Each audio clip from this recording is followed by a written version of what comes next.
Ya desde hace varios meses que venimos con problemas respiratorios, es decir, infecciones respiratorias. Aparecieron ya desde marzo, fines de marzo, varios cuadros gripales que antes siempre aparecían en esta época más fría, ¿no?, del año.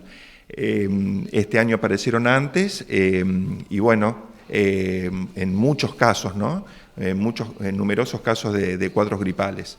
Doctora, ¿a qué se debe esto? Que hayan aparecido antes precisamente este tipo de enfermedades. Bueno, en realidad yo creo que esto tiene un poco que ver con los cambios que hemos tenido en cuanto a los cuidados de los años anteriores por la pandemia.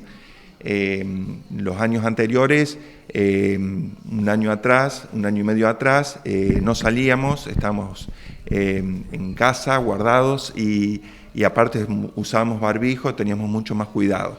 Después, bueno, este año que ya se empezó a liberar un poquito, que la gente ya sale, entonces yo creo que ahí fue cuando empezamos nuevamente con estos problemas antes de tiempo.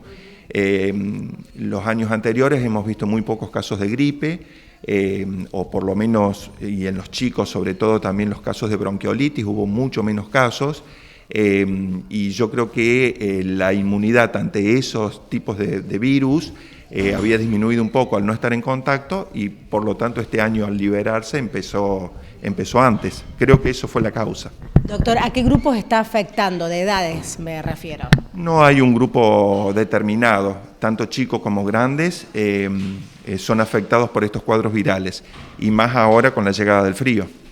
¿Con qué sintomatología se presentan y hay algunos casos que se ha complicado?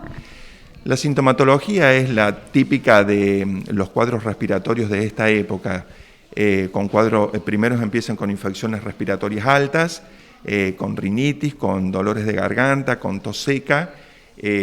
La mayoría de las veces son cuadros autolimitados, por lo tanto solamente hacemos tratamiento sintomático. Por eso es muy importante también y siempre tenemos que recordar que no tomen antibióticos ante los primeros síntomas de resfrío o las primeras fiebres, porque mucha gente se automedica, es muy fácil conseguir antibióticos, entonces toman antibióticos y eso lo único que hacen es crear resistencia para cuando realmente lo necesiten.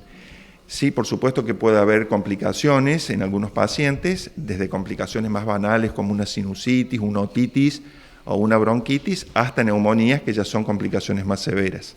¿Hay alguna manera de cuidarse ante estas enfermedades? Los cuidados que siempre sabemos que tenemos que hacer, abrigarnos bien, que no estén muy altas las temperaturas dentro de los domicilios, tratar de humidificar los ambientes, de no tener cambios bruscos de temperatura y bueno, las poblaciones de riesgo de recibir las vacunas. Si todos se pueden poner las vacunas, mejor. Me refiero a la vacuna de la gripe y a la vacuna de la neumonía. Por supuesto también la del COVID, que tenemos que tener las dosis recomendadas. Pero si no todos se la pueden poner, por lo menos los pacientes de riesgo. Doctor, hablando de COVID precisamente, ¿cómo está la situación? Porque los síntomas son muy similares a los que usted me mencionaba, es más, una enfermedad respiratoria también.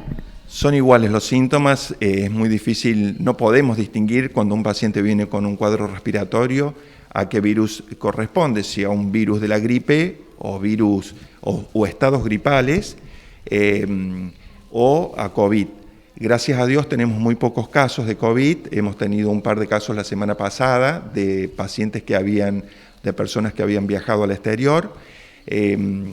Y bueno, los hisopados que hacemos, que no son tantos como antes, eso también es muy importante aclarar, los hisopados que hacemos dan negativos. Hacemos hisopados sobre todo a los pacientes de riesgo o a los pacientes que están viviendo, que están con cuadros respiratorios y conviven o están en contactos con pacientes de riesgo. Por último, le consulto, ¿se ha incorporado un nuevo profesional médico aquí al centro de salud? Sí, un ginecólogo, el doctor Dibert, de Arroyito, viene una vez al mes, está siempre la publicación en el transparente, o si no le preguntamos a cualquiera de las enfermeras, el día que viene, una vez por mes, es por orden de llegada y atiende 10 pacientes por día.